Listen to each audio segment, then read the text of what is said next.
So this video is going to be covering polling, which is a really useful way to assess knowledge or otherwise ask students to answer a question as a group without having everybody talking over each other on the WebEx line. So to get this started, you need to go up to View, and then Panels, and then Manage Panels.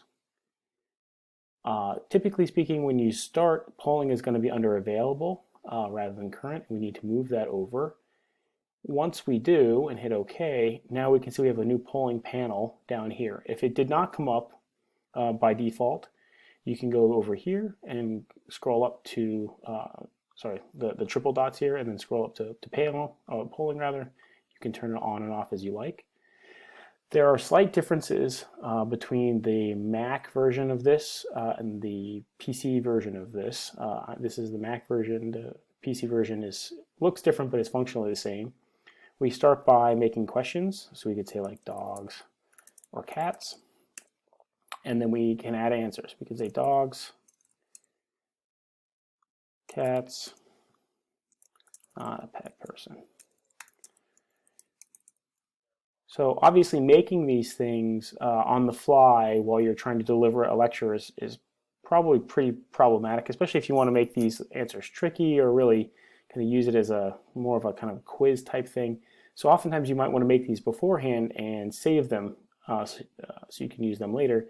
To do that, you just go down here to the little save icon, and I'm going to just save it as poll, and with this .atp extension, not sure what that's all about, and save it. I already have one there, so I'm going to replace it. And then we can actually go up here to our question and delete it altogether, but never fear, because we can just load it right away. So I just go to the open dialog here, open up the poll, and voila, we have it. So to actually send this off to students, I just say open poll. Now things are open, ready to go. And as a student now, I am seeing on my my other screen, I'm also student O, haha. I can see my option, and notice that I can actually say, click an option. Right now what's happened is I have clicked an option, and I have not yet hit submit, and notice that right now I am in progress.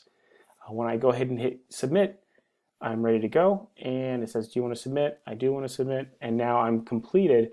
At any point, while the poll is live, you can actually see these responses trickle in. You can see the response rates. When we're done with the poll, you just hit close, and then you can actually distribute those poll results by clicking poll results, share with attendees, and hitting apply.